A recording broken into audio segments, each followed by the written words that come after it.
It started with a joke, a room full of laughter, bright lights, a grinning host. Ellen DeGeneres was in her element. Quick, clever, comfortable in the spotlight. Keanu Reeves, quiet as always, sat calmly across from her. A man used to crowds, but never quite part of them. Ellen leaned forward, playful smirk on her lips. "So, Keanu," she said, "do you still do that Zen monk thing?" The audience laughed. The cameras caught it. Keanu smiled politely. But behind his eyes, something shifted. She wasn't done. "I mean, come on," she continued. "You're rich, you're famous, you've got the world, and you're out here talking about silence, and God and suffering, like you're some prophet on a mountain." More laughter, a few claps. It felt light-hearted to them. But Keanu's silence was not. He nodded once, then said, "Are you finished?" The tone changed. It wasn't angry. It wasn't loud, but it was sharp, still, undeniably clear. Ellen blinked. The audience quieted. And suddenly, it wasn't a game anymore. "I've never mocked your joy," he said. "I'd ask you not to mock my pain." You could hear the air shift in the room. Ellen raised her hand slightly. "Whoa, I was just kidding, I know," he replied. "And that's the problem." He leaned back in his chair, still composed, still soft-spoken, but every word landed with weight. "There's a difference between being funny and being careless," he said. "Too many people laugh at what they're afraid to understand." The audience, unsure what to do, stayed silent. Ellen tried to lighten the mood again. Okay, I get it. You're deep. We get serious, Keanu, today." He didn't smile. Instead, he looked at her. "Looked, I've buried people I love," he said. "No punchline, no drama, just truth. I've walked through life numb, wondering if anything still meant something. Faith isn't an accessory I wear, it's the only thing that held me together when nothing else did." She stared at him now, no comeback, no quip. And for the first time in a long time, Ellen DeGeneres was speechless. He wasn't attacking her. He was revealing something raw, and hard-earned, and rarely spoken. And the crowd could feel it, because it was real. He folded his hands. "Calm as ever, you know," he said. "I came on your show to have a conversation, not to defend what gives my life meaning." That's when the room turned taut. Not against her, but toward him. Keanu wasn't performing. He wasn't promoting anything. He was just being honest, and that was more powerful than any scripted moment. She tried again, voice softer now. "I didn't mean to disrespect you," he nodded. "I believe you." And then, quietly, "But that doesn't mean it didn't hurt." That line stopped everything. Because it wasn't just about faith, or jokes, or even Ellen. It was about every person who's ever laughed off someone else's pain. Every person who's turned someone's story into a punchline. And suddenly, people watching at home, people in the audience, people scrolling through clips on their phones. Later that night, they all felt it too. That moment, when someone finally says enough. The silence after Keanu's words wasn't awkward. It was heavy, reflective, human. Ellen looked at him, unsure of what to say next. She wasn't used to being challenged like that, especially not by someone so quiet. "I didn't mean anything by it," she said again. "It was just a joke. It's what we do here." Keanu nodded slowly. "I know," he said, "and I've laughed at a lot of your jokes. But some things aren't punchlines." The audience didn't clap. This wasn't a standing ovation moment. It was a mirror. And mirrors don't cheer, they reveal. Ellen straightened up in her chair. "So, are we really going to do this?" she asked, a hint of discomfort slipping through her smile. "We don't have to do anything," Keanu replied gently. "But if I've learned anything, it's that the moment we avoid truth, especially in public, we start to lose something deeper." He wasn't angry. He wasn't lecturing. But his presence, it pressed against the walls of the studio, like a storm that refused to be ignored. Ellen crossed her legs, shifted in her seat. "Look," she said, "you've always been this thoughtful, intense guy. People love that about you. But sometimes people just want to have fun. Not everything has to be so heavy." He didn't argue. Instead, he asked, "Do you think your audience laughs because something's funny, or because they're told to?" She blinked. "I don't know. They laugh because you've taught them it's safe. Safe to laugh at pain. As long as it's not their pain." The words landed like a whisper through glass. Not an attack, but a reflection. And it hurt because it was true. He looked toward the crowd. "I'm not angry at her," he said, voice steady. "I'm not here to cancel anyone. I'm here because I've learned through grief, through silence, through deep loneliness, that sometimes we use laughter to hide from what's really happening. Ellen opened her mouth, then closed it again. What could she say? He continued. I remember sitting in a hospital hallway once, he said. The world outside kept spinning. People walked by holding coffee, talking on phones, laughing. And I was in a place where nothing made sense. He looked down, as if revisiting that memory. In that moment, laughter wasn't offensive.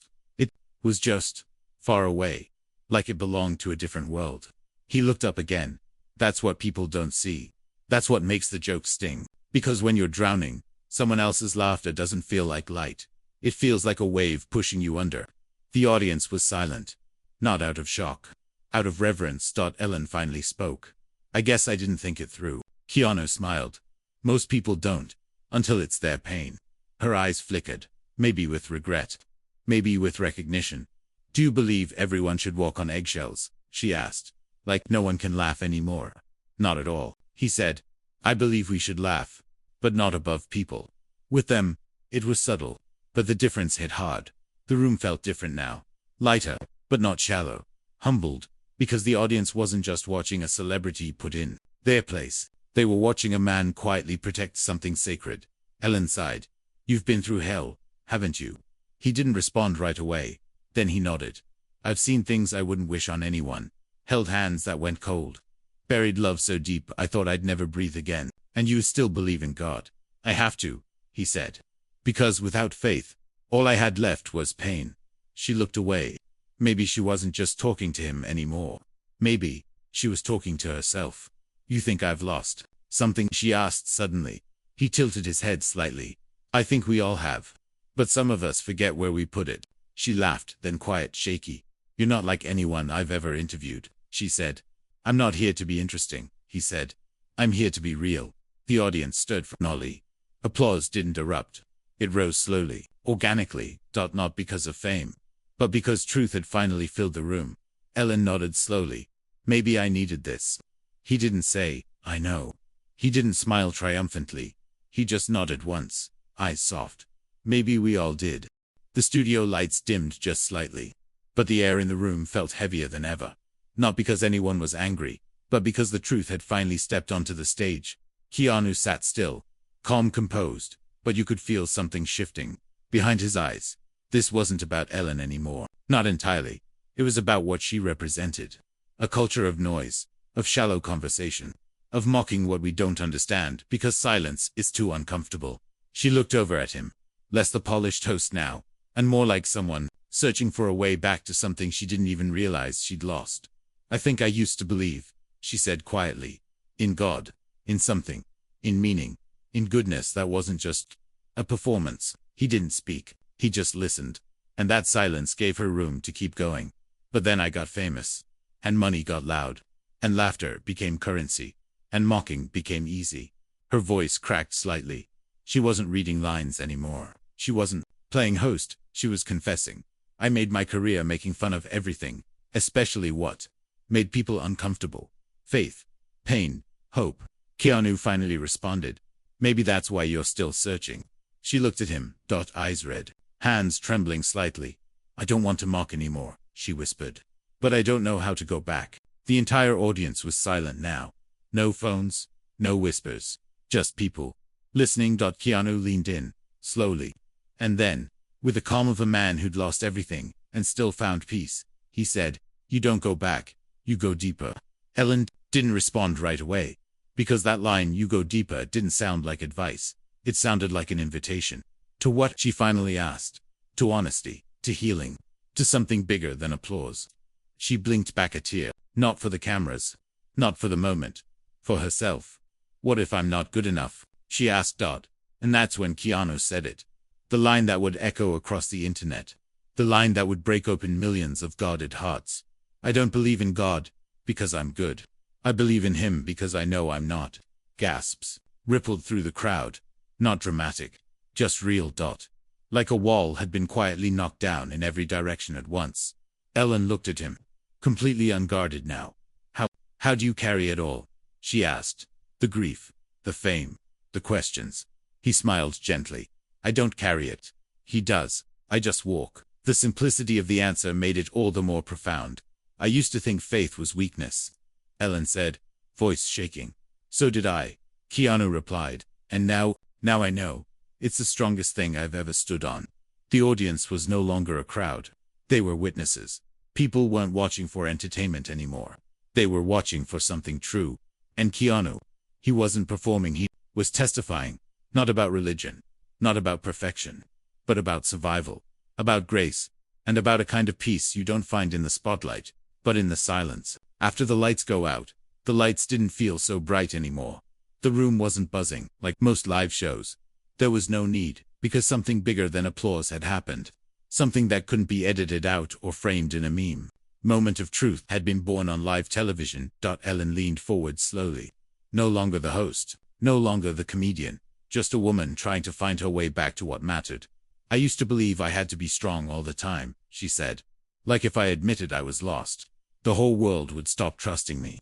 Keanu's eyes didn't flinch. He just listened, with a kind of attention that made you feel safe. I kept laughing, she said, kept joking, even when I was breaking inside. She looked at him. Why didn't you? His voice was soft. Because the silence is where I met God. And there it was again. That stillness, that undeniable quiet that falls when truth enters a room. People think faith is loud, he said. Preaching, shouting, trying to convince. He shook his head. But real faith, it's a whisper. It's the strength to get up when there's no applause. Ellen looked down, maybe thinking about all the times she got up, just to make others laugh. How do you forgive? She asked. He looked surprised. You mean others? No, she said. Myself. Keanu was quiet for a moment. Then he said something she never expected. You don't. She looked up sharply. He continued. You let God do it. Because the kind of forgiveness we need, we can't earn. Tears fell now. Not hidden. Not dramatic. Just honest. I've hurt people with my jokes, Ellen whispered. Turned real stories into bits. Turned pain into entertainment. She wiped her face. I didn't mean to, but I did. Keanu didn't comfort her with cliches. He didn't say, it's okay. Because it wasn't single quotes T. Instead, he said something better. You told the truth. And truth is always the first step back home. She let out a breath she didn't know she was holding. And what if I still don't know how to believe? He smiled. Then start with one thing. What? He looked right at her. Say, I don't know what I'm doing, but I want to believe in something real. The words caught in her throat, so he said it for her. I don't know what I'm doing, but I want to believe in something real. She whispered it back, word by word. And the audience, no one moved, because this wasn't a conversion. It wasn't a spectacle. It was a return. A slow, trembling walk back to what we lost in the noise of fame, fear, and performance. Keanu leaned back, calm again. This isn't about religion, he said. It's about letting go of the mask long enough to be seen. Ellen nodded, silent. And then she did something rare. She stood up, walked around the desk, and hugged him. Not for the camera. Not for applause. But because something inside her had broken. And started to heal the audience. Stood. Not a standing ovation. A standing witness. To pain. To humility. To hope. And as the credits rolled, no one really watched them. They were still thinking about the one line. I don't believe in God because I'm good. I believe in him because I know I'm not. That line went viral. But not because it was catchy. Because it was true. And truth always finds its way through the noise. Even in a world full of laughter. Even on a stage built for entertainment. Truth still wins. Quietly, patiently, and in moments like this. Asterisk.